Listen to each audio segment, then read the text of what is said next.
Hello and welcome to another episode of Leaders of Transformation. Today we're going to talk about money. And we've talked about money before on this podcast and had some fantastic conversations. What we're going to talk about today is changing the conversation about money and taking a little bit of a different take on it than we've talked about before. And so we're going to talk about generosity. We're going to talk about an abundance fund. We're going to talk about some really interesting topics around this subject. And we have a great guest here. We have James Lenhoff, who is a CFP. He is the president of WealthQuest. They have 1,200 clients across the country, and they manage over $1 billion in client assets. And this is James' passion. So I'm really excited to have him here. And a quick shout out to Christine Lucan, who is the one who introduced me to James. So thank you, Christine. I always like honoring the people that support our podcast and recommend great guests for the show. So thank you, Christine. And James, speaking of great guests, welcome to Leaders Transformation. We're excited that you're here today. Thanks. I'm excited to be here. This is a great opportunity. Thanks for having me. Oh, my pleasure. And so I gave them a brief snippet, you being a CFP and the president of WealthQuest, but there's so much to that in what you do. So give us a little bit more of a sense of yourself. Tell us a little bit more about yourself and how you're creating transformation in the world. Yeah, I mean, that's an easy question, right? Yeah. So, so I, first of all, I'm a husband. My wife, Amy, and I've been married for 18 years. We have 3 kids, 13, 11, and 9.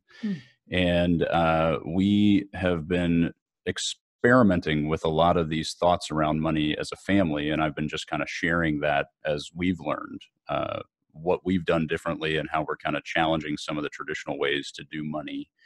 And that's been a really fun role for me to play. WealthQuest is a firm we started in 2006 with this awareness that the system is broken. The clients are stuck in this middle ground of having to coordinate their accountant over here, their attorney over there, and 5 different places where money's invested. And none of those people talk to each other. And so there's just this frustration, this confusion that the client's stuck in. So we said, what if we just brought all that under one roof and we just did it all for them?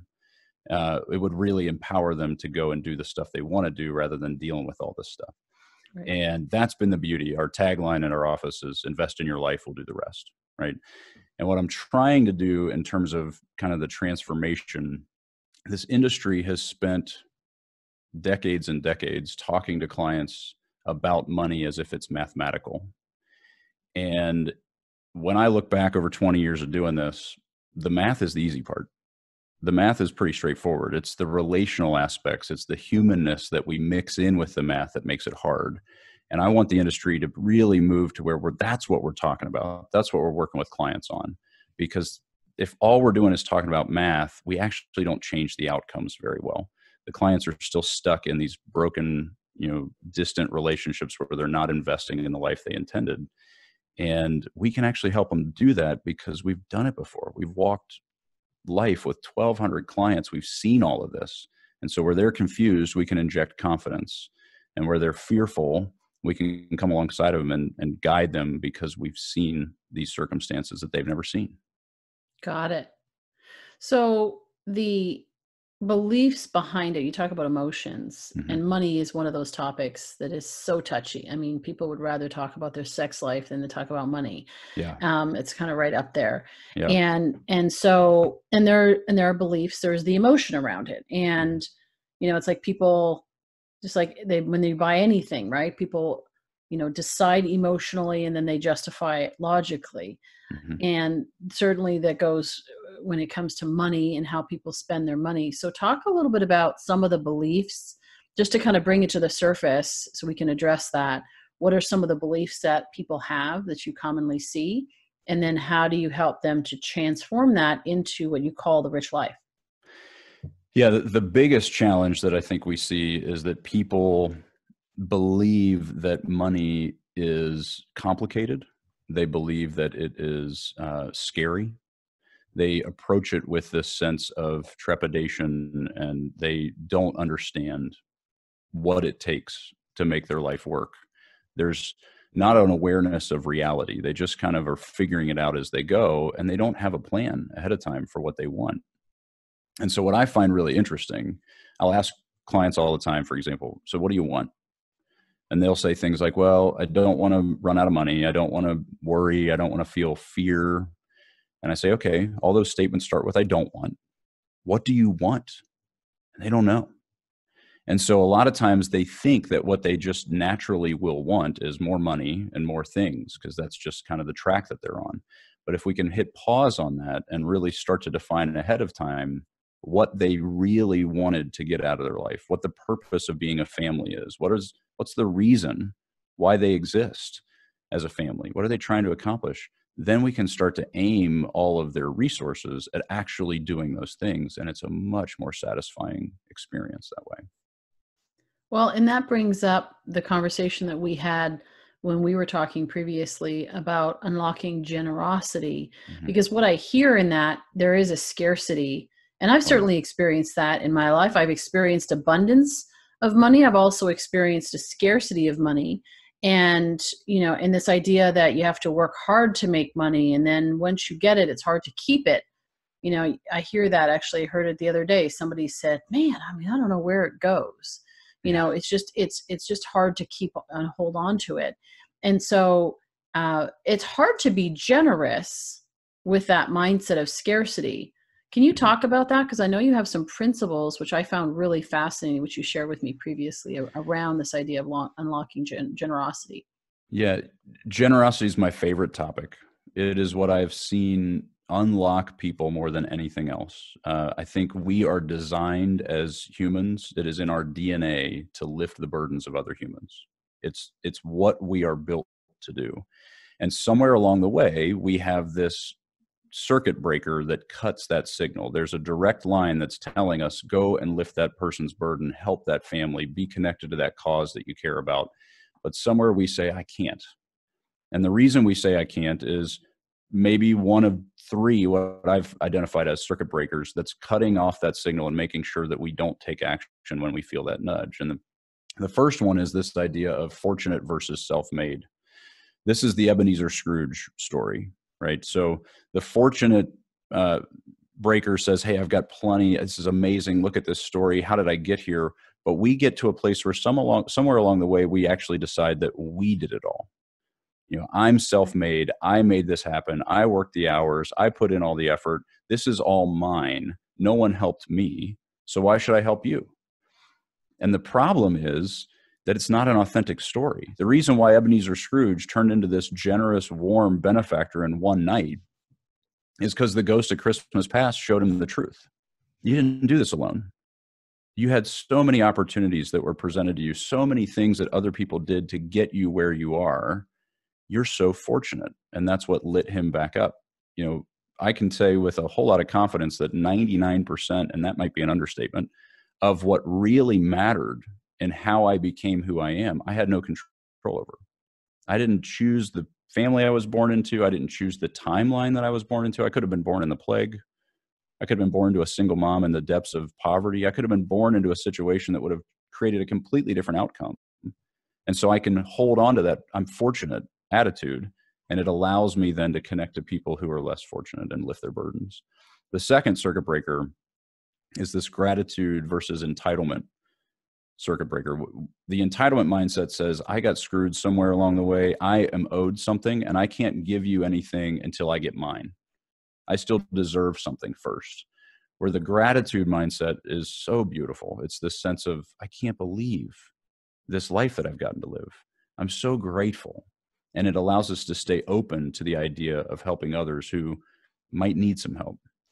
And then the last one is the one you referenced, this idea of scarcity versus abundance. The scarcity mindset says there's just not enough to go around. We're all fighting and scrapping and arguing to claw our way to get as much of the resources out there as we can because they're limited. And it puts us in this place of saying, I can't give anything to you because I don't even know if I have enough. Where if we have an abundance mindset, it says the pie gets bigger. There's more than enough. It multiplies. Someone else's success does not mean my failure. There's plenty. And it allows us then to stay open to the idea of giving away some of that extra. And the problem is it doesn't take all three. It can only take one. If one of those breakers is flipped, you can't connect to that hardwiring of being generous. And so we have to have a tool to stay connected to that hardwiring and keep us ready to act when that nudge comes along. And that's the abundance fund. Got it. Yeah. We'll talk about the abundance fund in a second, Okay. but just even unpacking that further, I mean, that's so profound. Just even the way you've broken that down, the fortunate versus self-made, how many times have we heard that? Mm-hmm. I did it. It's all mine. Even people on Facebook or whatever social media platform, and they're talking about, I was broke and now I'm rich, and, I can show you how to do this and all that, which is great. I applaud that, transformation in their life and the success that they've had. And it can very easily get into that mode of it's mine. And I've heard that where people, with homeless people, where they walk by them and it's like, well, go get a job. And even I've felt that way sometimes. It's like, I just worked my butt off and you're asking for a handout. Yeah. You start to I've resented it, right? In the sense, it's like, well, you're perfectly capable. Yep. And then we use stories. I remember years ago, my boyfriend at the time and I met up with this couple. We were in a network marketing business. It's like 25 years ago now. And we were presenting the opportunity to a couple that were about our age, so in our early 20s. Mm-hmm. And he said, oh, well, I'm on Pogie, right? And or for those who are going, I don't know what that means, right? Unemployment. And she was she was on unemployment. He was on welfare. And her whole goal was to work just as many hours as she needed to go back on unemployment again. Mm-hmm. And he somehow got around in the system that because he had a child with another woman, and even though that child wasn't really living with him regularly, somehow he got it in around so that they could live in this very nice place. It was nicer than my boyfriend's place at the time. Mm-hmm. And he didn't work, and it was all paid for and covered. It was a co-op. And, it's not, it's kind of hard not to get a little resentful about that and saying, well, congratulations, I'm actually paying for that. Right. And why do I want to help somebody where you feel like, so again, it's a dangerous mindset to get in, because then if that permeates into the way that we show up in the world, then we show up as very scarce. We show up as entitled. We show up as Scrooge and hoarding. That's right. As opposed to sharing. And then of course we lessen how much we actually receive in the process, because we're playing small. Well, yeah. Not only are you playing small, you're not even playing. Yeah. You don't even get to engage in the whole meaning. I'm convinced that the meaning of life is relationships. That's all we have. That's all we really are at the end of the day, is connected to other human beings. And so if we show up in a way that says, this is all mine, there's not enough to go around, I need to hoard it, no one helped me, I did all this myself, then we have these judgments of others, we condemn them, we consider them worthless, and then we have no relationship. One of my favorite things on the side, I meet with people who are on government assistance, and I do financial planning with them one-on-one. I give them the direction and the steps that they need to take in order to start to move away from the programs. And whenever I hear people that are, well, those people they just kind of dismiss them. Well, those people need blah, blah, blah, blah, blah. Right. I say, it sounds to me like you have not actually spent much time with those people. Right. Once you sit across the table from someone and you hear their story, you realize how fortunate you are. Yes. And it actually engages you in wanting to see them get out of the circumstance they're in. So many of these programs are built to incentivize people to stay where they're at. If they work one more hour, then this, food stamp goes away, or this other benefit that they have goes away. So it's like a 400% tax. Yeah. I'll ask the person who's telling me, hey, would you work more if you actually had a 400% tax rate on your income? They're like, well, of course not. Like, yeah, these people aren't stupid. They're just operating in the system that they're in. And when we engage with them, we actually start to see, hey, we might be able to help here. And the key is not getting to a place where we just help everyone. The key is getting to a place where when we feel the nudge to help that person, we go. Yes. We don't hesitate. We don't talk ourselves out of it. So understanding the balance between when you want to encourage somebody and empower them to Yeah, lift themselves up versus the time when it's like, this is the time to help. And you can't hear that.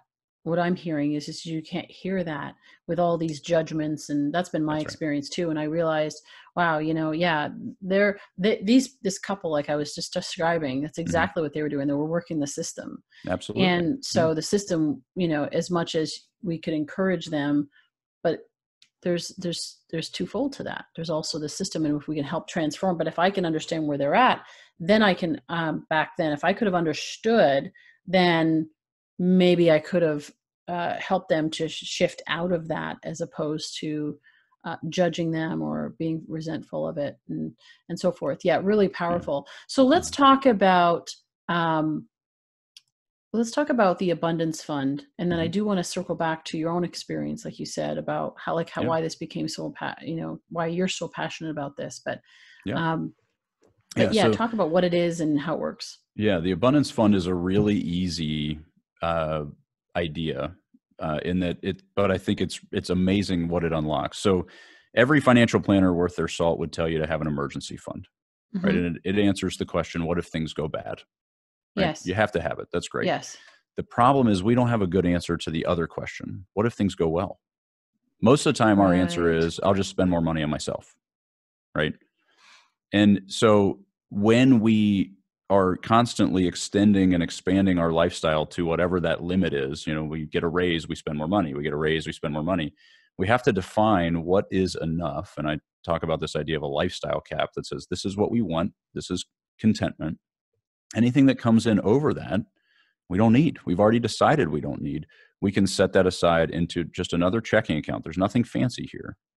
It's just an account where that abundance lands so that it's available. And what it does is it automatically keeps all those circuit breakers on. I know I'm fortunate. Look, I've got this extra money, right? I know I should be grateful. I know that I have an abundance. By definition, it's sitting there, right? And when there's a nudge, you interact with someone at a coffee shop, or small things. We don't need to be talking about big rocks. You want to swipe the gas for a single mom that pulls up at the pump next to you and it seems like she's struggling. Swipe, you just react because the money's already there. And Yeah.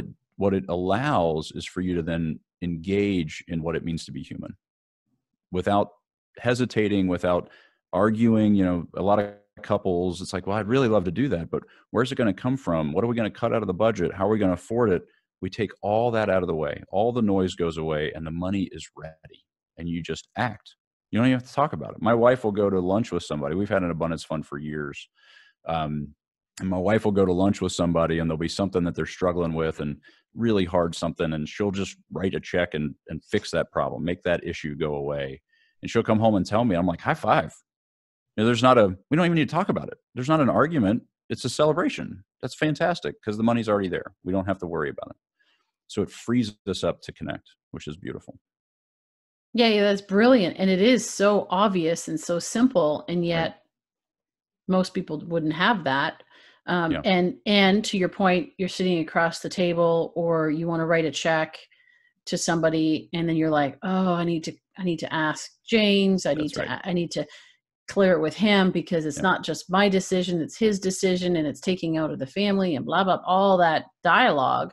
And Yeah. then to your point about relationship, then you're actually disconnecting from the person, and you're actually trying to justify whether or not this is a good decision, rather than just going with your heart.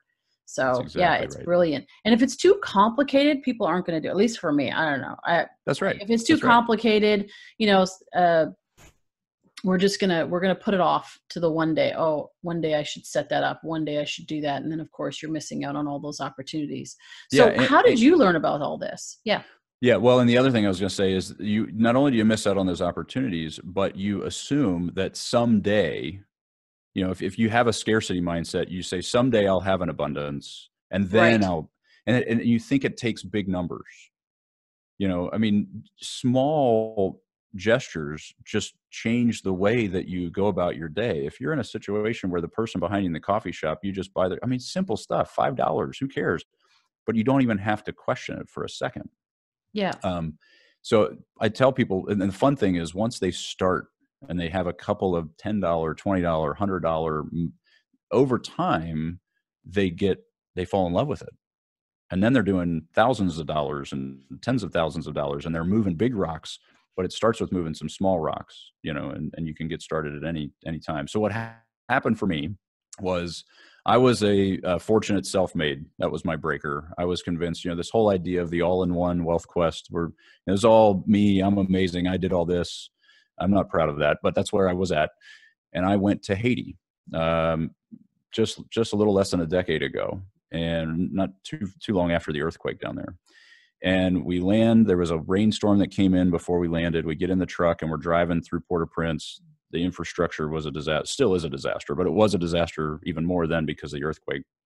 And we're driving around this pothole in the middle of the road, and the rainwater had collected in that pothole. And I looked down and time froze. There's this little boy, maybe 7 years old, sitting in the middle of this pothole in the mucky, muddy rainwater, and he's bathing himself. He's naked and he's bathing himself in this water. And I had this instant awareness. I could have been that kid. There's no reason why I couldn't have been born in Haiti, or I could have been born in, circumstances where there was no chance for me to be where I am right now. I am so fortunate. And it just blew up. Everything changed. And I came home and talked to Amy about, we got to be more intentional with our giving. And what's been really fun about, and when I talk about giving, this isn't charity. This isn't just for tax deductions. This is life on life impact whenever you get a chance. And the fun thing has been my kids know that we have this abundance fund. It's our family's abundance fund. It's not me and Amy. And so they'll come home and they'll say, hey, this kid in my class is really struggling with this thing, or I've heard that this person's mom just got diagnosed with breast cancer. Can we do? Yes, do whatever. Their antennae are up, their ears are open, and they're looking for ways to make an impact. And they get to be part of it early, right? That they get to keep that circuit breakers. They get to keep the circuit breakers on and stay connected all throughout. And it really has changed their view of the world. It's been really fun. It's brilliant. I love that. And what you said there is so profound. It's like, that could have been me. Mm-hmm. And, we are so fortunate for where we live. We take it for granted. It's like first world problems, and I hear people say, my Mercedes is broken down. It's like, okay, or I complain about something, and I'm just like, really, Nicole, you might want to look at that, reevaluate that. A little bit of perspective goes a long way. Yeah. That's for sure. Yeah. So let's talk about, you mentioned about generosity and charity, mm-hmm. that there's a difference. Yeah. I was recently, I just moved. And so I had some things that I wanted to donate. So I went to the Salvation Army, I donated it there. And anytime you drop off things, what do? They ask you, would you like a tax receipt? You want a receipt, right? Sure. I'm like, no, it's fine. She's like, are you sure? I'm like, yeah. I mean, what kind of receipt are you going to give me anyway? Like, it's just some stuff, right? It's clothes, right. It's this, it's luggage or whatever. I had some extra luggage. But it's like, no, I didn't do it for that reason. Right. And I actually just felt weird about even saying, yeah, I want a tax receipt. It just felt weird, Mm-hmm. And I'm not saying it's bad to get tax receipts. I'm just saying, in that particular case, I was kind of like, hadn't even thought about that. But yeah, talk about that difference between generosity and charity. Yeah. So charity is a component of generosity. I think a lot of times people think charity is the only way to do generosity. It's the only way to, be connected to things, is to give to a cause and get a tax deduction. And if one of your primary motivations to giving to a cause is because you get a tax deduction, I would argue that's somewhat selfish generosity, right? You're still ultimately doing something to kind of manipulate the tax code. Right. We do our clients' taxes. Trust me, we're all about tax deductions. It's fine. Yeah. But generosity in my mind starts from a place of really evaluating what are the things your family is about. What are the causes that you care about? What are the family styles? What are the things you want to fix? If you are passionate about single moms who are struggling, right? So what does it look like for you to actually go help some single moms. It doesn't mean you have to go find a charitable cause and write a big check. A lot of times it means you go and you spend time, you spend, your talents, you spend, for me, I really have a passion for people who are stuck in this, the government assistance programs. And so it's not just, I don't go and just write those people a check. That actually doesn't fix their problems. In that case, I go and I actually sit with them and I spend time with them and I walk them through the steps they need to take financially to get off of these systems. And it's such a rewarding time. And so generosity is about a much bigger thought than just charity. It's also something that to me is riskier than charity. Charity, you just write a check and, hope that the cause does well and good enough.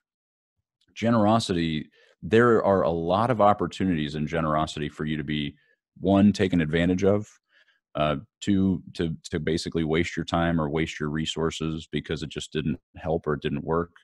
And so there are a lot of things that you do in that generosity space that really have no purpose in the end. And you start to second guess yourself, you start to get frustrated.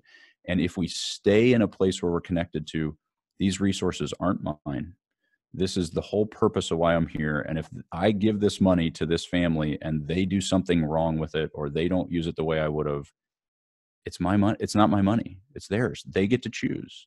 I'm trying to help, all the things that people walk in, they say, well, then, people would come back and ask for more. Yeah, they might. And that's okay. We can say no. Just get to a place where all those objections that people say, well, if I do that, then they'll expect more of this. All of that is true. That's the problem. There's a risk to it, but it doesn't make it less beautiful. It makes it actually more beautiful when you engage in it and you take that risk. It means more to both you and the family you're helping. Now talk about tithing. Yeah. This is separate from tithing. This is over and beyond. That's right. Yeah. Tithing is a discipline, that, and when I think about the lifestyle cap, that includes, this is the life we want to live. These are the non-negotiables, what our family is going to pick up. We're going to choose to do these things and live this way. We're also then going to have to put these other things down. We have to choose the consequences of what we pick is that we have to say no to other things. So we set that lifestyle cap. That includes tithing. It includes your retirement savings. It includes all the things you're going to do. So when I talk about a lifestyle cap, we're not talking about austerity. Our family lives very comfortably. We have a very nice lifestyle, but we have drawn the line to say, this is all we need. And so including all the discipline work, that's in that lifestyle cap. Above and beyond that then is this opportunity when more comes in than all of that takes to set that aside and go beyond just that basic discipline of tithing. Yeah. I've had times in my life where I felt like on the flip side. So the times when I felt so scarce that I couldn't give to someone else because I didn't have it for myself. And then the other side of me, it's funny because it's like, I just want to give it all. Like, I just want to give it all. And I remember Francis Chan, he talks about when he in Crazy Love, his book, and he talks about going, I think it was to Africa, and then he comes back and he's like, oh my goodness, kind of like what you went to Haiti, right? Yeah. Came back and he was like, we need to sell our house. We need to get rid of this stuff. Like, we need to have more money to be able to give and so forth. And now you're not suggesting that. Right. But I think what happens, I think what happens is people assume that that's what it has to look like. Yes. And they don't want to do that. Yeah. And then they feel guilty that they don't. Yeah. Exactly. Then they feel guilty. Like, well, I'm not, that there is a part of the church history at some level that says, hey, if you're going to be a Christian, then you need to be a martyr and you need to not be successful and you need to not drive a nice car. And so we've kind of had this vision of, I actually have a nice house and I'm terrible. And I just think that's really counterproductive.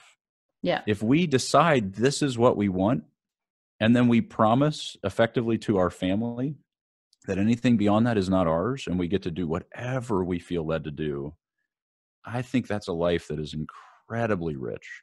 When we force ourselves into either or scenarios, either we're going to be paupers and almost put that poverty on display. Like, shouldn't everybody be impressed with me that even though I make this money, I don't do anything fun? I'm not that impressed with you if that's the Yeah. case. Like, that's a pretty lame life, but Yeah. the other side of it is that you never sacrifice anything, right? And that's not a very valuable life either. Like, we got to find that middle ground where we're still doing what we love and engaged in our family the way we want to be engaged, but we're not missing opportunities to make an impact. Yeah. So Neither one is actually attractive to other people. that's right. Yeah. Yeah. Yeah. Yeah. It It's reminds almost me of, repulsive. That's right. yeah. Yeah. Yeah. Like, wow, why would I want to live a life like that if I have Yeah. to, if that's what it's going to cost me? And it does appear to be and feel like a cost in Yes. that case. And, That's right. there's the scripture, right, that very well, is Jesus came that we may have life and have it more abundantly. Mm-hmm. Yeah. So it reminds me of Peter Daniels. I don't know if you know who that is, from Australia. And at one point he was criticized. Now his family were, I forget the way he eloquently puts it, but basically his family were on welfare like for many generations. And he said, we had free room and board. He said, and that meant in some cases like they were in prison or whatever, so they, so that was where he came from. And he was illiterate, and he got himself out of that and has become very successful. And at one point bought a brand new Rolls Royce. Wow. And somebody said to him, and does a lot of generous work and charity and so forth, and helping a lot of people. But somebody said, how can you have a Rolls Royce? Jesus rode a donkey. And he said, yeah. And it was straight off the showroom floor. It had never been ridden. I thought that was brilliant. Funny. That's great. It's just perspective. Yeah. Right. And right. So we, it's when we stop, and sometimes we have these beliefs. Last week I was talking with Kamalita Nuttall, and she was talking about beliefs, the beliefs that we have about ourselves. And many of my guests, we've talked about that. And we're talking about it here is what do we believe to be true? And if we stop and check in and say, hey, wait a second, is that really true? Where did I learn that? Where does that come from? And is that serving me in this particular case? I think we'll be quite surprised with what we discover if we're willing to look at it openly and see. So I talk about this idea of money communities, where we need to be in relationship with people who don't believe our story, right? Yes. We tell ourselves this story of I'm self-made and I'm entitled and I'm whatever. And whether it's your financial advisor or your spouse or a mentor, whatever those different relationships, you need all those relationships need to be able to look you in the eye and say, I don't believe your story. Yeah. Because what you're talking about, what we believe about ourselves is all the stories we've rehearsed over and over and over again about ourselves. And then that translates into all of our actions and all the things that we're doing. And someone around you needs to be able to say, I'm not sure that's true. Yeah. I don't think you're entitled. I actually think you have an amazing life, and start to challenge you. I mean, that's what happened in the Scrooge story, right? Ghost of Christmas Past said, I don't believe your story. And we need people in our lives that are constantly challenging us to tell ourselves a different story, one that's more true, it turns out. Yeah. Well, what's interesting about that too is that I discovered somewhere along the way that all success comes through relationship. And so there's no such thing as a self-made millionaire. There's no such thing as a self-made success, because there is no such thing as success. Success is what, right?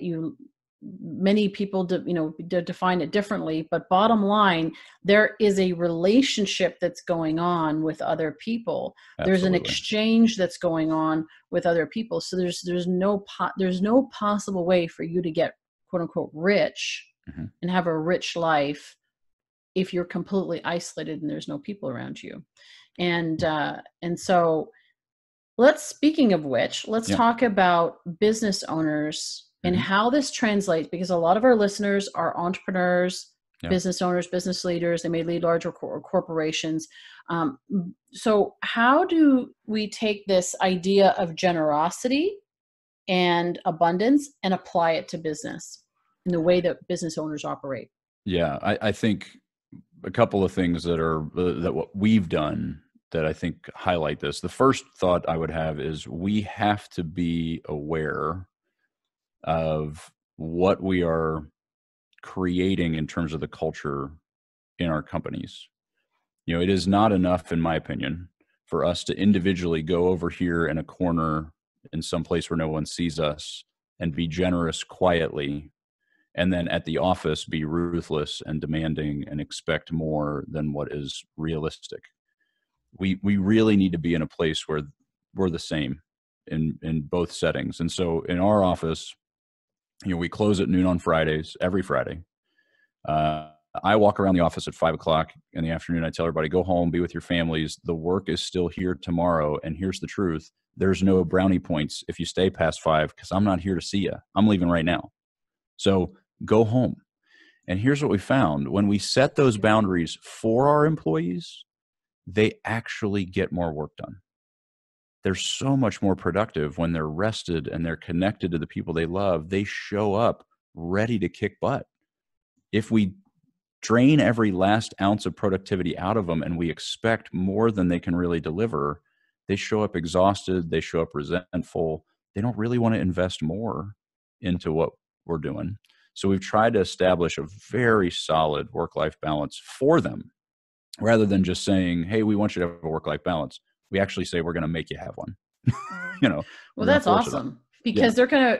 most of the people, unless you get them right out of school, are they're coming from another environment, Mm-hmm. which oftentimes you do get brownie points for staying late and so forth. Right. Was it Google that just there was an article, I saw a headline somewhere, I didn't get a chance to read the whole thing at that moment, that tested out a 4-day work week, Yeah. and that their productivity went through the roof. That's right. It's Amazing, right? That's been our experience. Yeah. We get more done than our competition in 4.5 days. Normal, real, comfortable days. We're leaving at 5. They show up and they absolutely go to work. Yeah. And so that's one thing. The other thing is, we want to take what we are passionate about and invite our employees into it. So we send them on mission trips. We pay for them and a family member to go on mission trips or relief aid trips. If there's a hurricane or whatever, they go and we pay for it. We match their charitable contributions. We fund adoptions because that's something we're passionate about. And so we put that into the company rather than doing it over here in secret. We want our culture to be one where we see that the leadership is about generosity. The other thing is, we're in a service business. So if we are about incentivizing servants, right? Go and care for people, go and love people, go and adopt children who need, we are actually making them better at their job. They come back and they serve people well because they've been serving. It's a muscle you kind of have to work, And then the other thought would be that Wade, Daniel, and I, the guy, we started the company together. We challenge each other all the time on how are we being the patriarchs, so to speak, of wealth creation for our family of families. So when we hit a roadblock of, should we provide this benefit or should we make employees pay for it? We provide the benefit. We pay for their medical. We pay for their disability. We pay for all of it. We don't ask them to pay for that. Right. It's our job to create an environment that can provide those things. We also have gotten our employees in on owning the company. I'm a huge believer in employee ownership. It changes everything. Once we get shares down, real bona fide shares down to the staff, now it's not just we're working to make James and Wade richer, right? They're working because the company's growing and that helps them. We have created wealth for them by giving them access to ownership they wouldn't have access to any other way. So that's a huge one for me. So do you actually have that where you're partially employee owned? We're entirely employee owned. Okay. And all of our employees at the time, we just released some shares. They all have ownership. Now we've hired a bunch more people and they don't yet have shares, but they're going to in the next couple of years. And so we want to continue to expand. And the fun thing is, I'm 40, right? So most people in our business are in their 60s and they're selling shares at 65 or 62. They wait and then they ring the cash register. What they don't realize is the sooner you start that process, the more valuable your firm is. Mm-hmm. Because one, people get motivated, the growth rate goes up. What we have given and sold to the employees, what we still own is worth more than if we hadn't done it in the first place. Right? It's a Interesting. multiplication effect. It's an Yeah. abundance. It's the Yes. display of the power of abundance. The pie Yes. gets bigger. It's amazing. That is amazing. Well, so you mentioned, you used a word competition, Mhm. that compared to your competition. How does this apply to other companies within your industry? We hear a lot of people that they're worried about, I see marketing as like crushing your competition, Yeah, destroying your competition, dominating and it's like, wow, that is such a scarce mindset that drives right. that. So Totally. how do you apply this in that particular case? So we have met with several companies who are getting started and they would come in and say, how did you do it? How did this? And we'd give them all of it. We tell them all the stuff, all the mistakes we've made, all the work we've done to create what we have. And we give that away. Like, just please go do it yourself because there's 350 million people in this country. WealthQuest isn't going to have them all as clients. It's okay. Right. But Right. what I want to do, I'm really passionate about leading the industry in a new direction. I want our model to catch on. This all in one. We do our clients' tax work, we do their estate work, we do all their financial planning, all their investment management. It's all in one place, all under one roof for one fee. It's all included. And so the beauty of that model is the client engages in really deep relationships and then they can really go and do whatever they want to do. We got all of it. We take care of everything. And so what we're seeing is firms are starting to catch on. We hear about a firm, one of our competitors just bought a CPA firm so they can start doing their clients' tax returns. And I'm like, that's fantastic. And people around our office are like, oh no, that's awful. I'm like, no, this is what we want. We want the industry to do this because the client ends up in a better position to live their life. Right. Yeah. And so we're celebrating when competitors are figuring out how to do it the way we do it. That's great. It's good for the industry. The other thing is the next step, because we talk about in our office, we have several pillars, and one of our pillars is we're pioneers. We're willing to take risks. We're willing to fail. And one of the things we're really moving into is I think that the world of life coach and financial planner have to merge. I think that, a financial planner will say things like, well, let me map out the traditional retirement plan. Let me tell you what your cash flows are going to look like. But they don't spend the time discovering what the client actually really wants their life to look like. We want to actually go deeper in the conversation and help them understand what's going on and really, work on a family vision. Why are you a family? What is the point, right? Work on those non-negotiables. Get to a place where we can help them define what they want. And then we can map out a plan that's really, really cool to accomplish those things. Most of the time, the life coach says, you should go do what you love. I don't know if you can afford it. The CFP says, I can help you figure out how to afford it, but you have no idea what you love. And we got to get those two to come together. So that's our next step, is pushing into that kind of deeper dive conversation with clients. I'm super excited about that. That's But again, brilliant. Yes. pull the industry with us. Yeah. I love it when competitors are following us. That's great. It's good for everybody. So Yeah, that is great. And when I think about the life coaching industry is mhm, huge. And yeah, there's a lot of do what you love, which I'm a big believer in. Yeah, do what you love, but you also need to connect that to a need in the marketplace that's so right. you can turn your purpose into a profitable business so that you can Absolutely. actually continue to keep doing it. Because, as I've said to many of my clients, I say, they don't take good intentions at the grocery store, they take cash. So That's beautiful. just I saying, love that. Yeah. got to You have can't go some. in and spend all of your good intentions. You can't shave some off and buy milk. That's right. Yeah, you can't say, well, I'm a really good person. I'm following my purpose. That's right. You've got to be able to connect that, because that's the world we live in. Mm-hmm. And so you got to be able to connect that. And it's interesting because I was reading a book, Thou Shalt Prosper, by Rabbi, I forget his last name. Yeah. Anyway, Daniel Lapin, I think is his name. And he talks about, in the Jewish culture, giving something, like paying somebody, is actually a token of appreciation. Yeah. So it's really this exchange, which of course that's what money is. It's an exchange of value, right? Yeah, So, to be able to tie your passion to an exchange of value, that somebody really desires it and is willing to pay for it, is not a bad thing. It's a really good thing. So, and then it gives you more that you're able to give and help others and so forth. So this has been really great. Well, you have your book out, Living a Rich Life. And my cat has just arrived. Sorry. I saw a tail move in the background. Yep. And he's like going to rub on that. He's going to rub on that. Yeah, there he goes. Awesome. All right. Well, I'll hold that for now. Yeah, that's fun. He likes to love on people as well. So there you go. Very generous. He's a generous cat. There you go. He's a generous with his affection. Awesome. That's totally. Awesome. So you have your book.